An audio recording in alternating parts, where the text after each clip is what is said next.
Hello everyone. Today I will be discussing some basic concept based on set, relation and function. So first we will discuss what is set. Set means collection of an element, or we can say that a collection of object or member. Okay, तो set की theory हमें दी थी George contour ने. उन्होंने बताया कि set जो है वो डिस्टिंक्ट होना चाहिए और वेल डिफाइंड होना चाहिए. रिपीटेशन अलाउड नहीं होना चाहिए. यानी कि ए लिखा है तो बार बार ए नहीं लिखेंगे, एक ही बार ए आएगा. सेट जो है हम कैपिटल ए से डिनोट करते हैं. इसके बाद हम कर्ली ब्रैकेट में ही सेट्स के एलिमेंट लिखते हैं. एलिमेंट में ऑर्डर होना चाहिए और रिलेशन होना चाहिए, A B C D E. Suppose some symbol used in this chapter. This one is epsilon, or it is used as a it belongs to. This one is does not belongs to. Epsilon not. This symbol is used for subset and this one is null set. Okay. So what is set? Set क्या होगा? Collection of an element. Okay.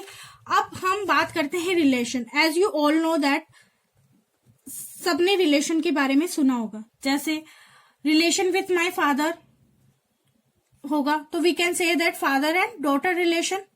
और अगर हम बोलें कि India के सारे desert का कलेक्शन, मैं ऐसे कर दूं, A is a collection of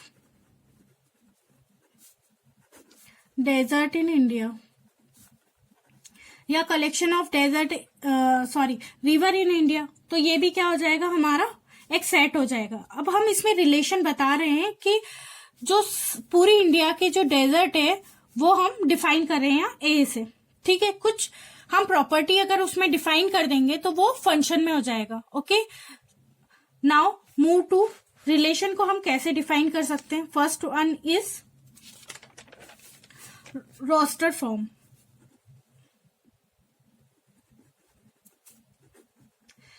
for example we give some element 1 2 3 4 A B. तो हम इसको कैसे लिख सकते हैं रोस्टर फॉर्म में. कैपिटल ए या कैपिटल बी, जो भी हमको सुटेबल लगता है, 1 2 3 4 ए एंड बी, ऐसे लिख सकते हैं. या फिर हम इसको लिख सकते हैं A is equals to A B then 1 2 3 4. ये दोनों हमें लिख सकते हैं. Second one is set builder form.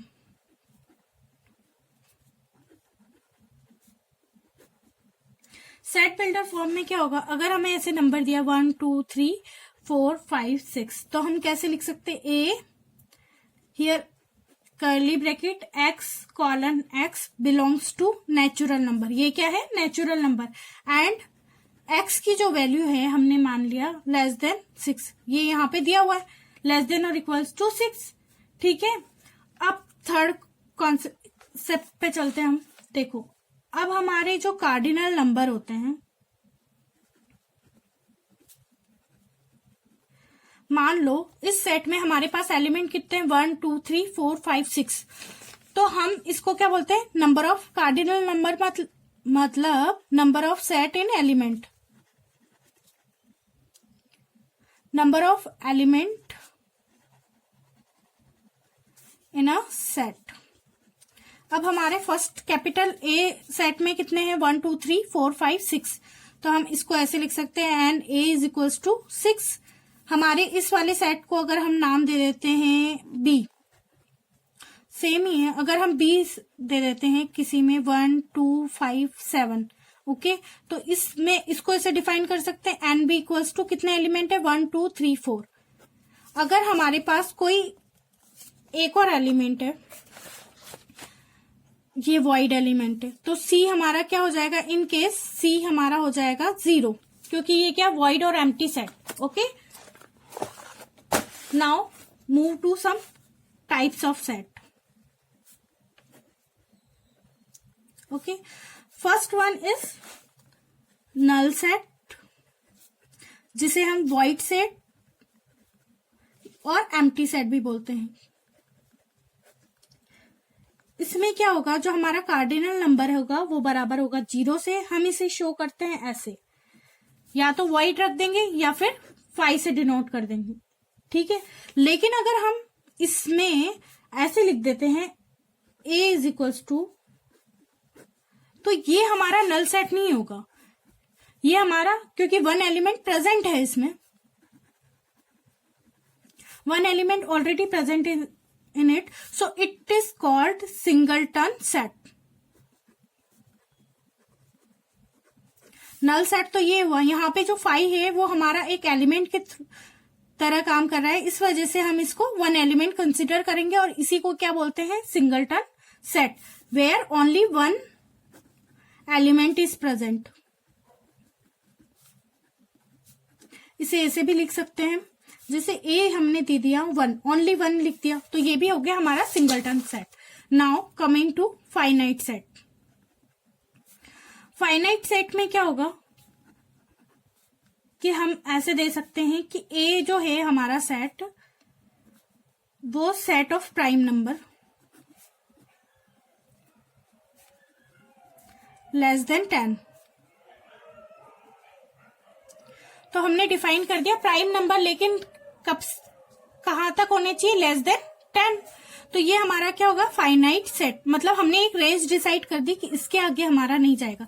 इसी का है एक और इनफाइनाइट सेट। इनफाइनाइट सेट मतलब इसमें हमने कोई रेंज डिफाइड नहीं कर सकते, इसका लिख सकते हैं A is equals to set of prime number. अब प्राइम नंबर तो बहुत सारे हैं, सारे इसी में आ जाएंगे, तो ये क्या हो जाएगा, infinite set. Now coming to the next, fifth one is equivalent set.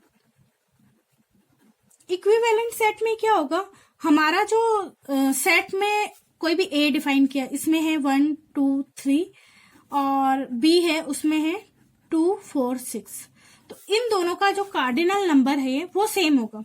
इसमें भी क्या है, एन ए में कितने एलिमेंट है 3 एंड एन बी में कितने एलिमेंट है 3, तो इन दोनों का कार्डिनल नंबर सेम है, इस वजह से इसको कहेंगे equivalent set. Okay, now coming to next, equal set. Equal set क्या होता, all the element are equal. इसमें क्या होगा, ऑल द एलिमेंट्स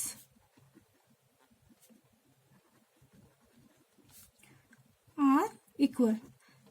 ठीक है, यहाँ पे ए हम डिफाइन कर सकते हैं ए बी 1 2 और बी डिफाइन कर रहे हैं हम 1 2 ए बी, दोनों में सारे एलिमेंट सेम है, तो हम इसको क्या बोल सकते हैं, इक्वल सेट।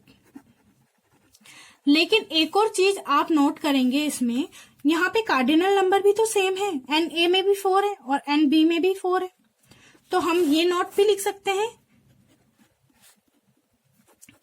कि all equal set are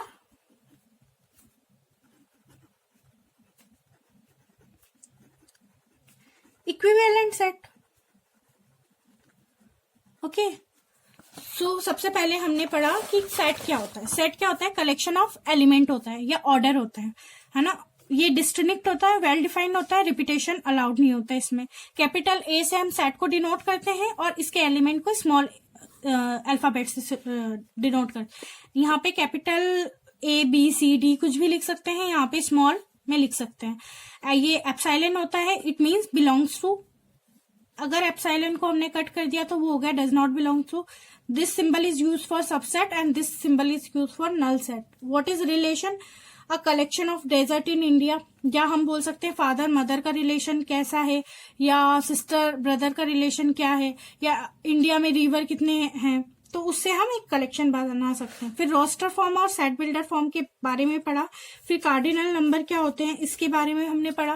then type of set, null set, singleton set, finite set, infinite set, equivalent set and equal set. Last में हमने एक इंपॉर्टेंट नोट लिखा है कि all equal set are equivalent set.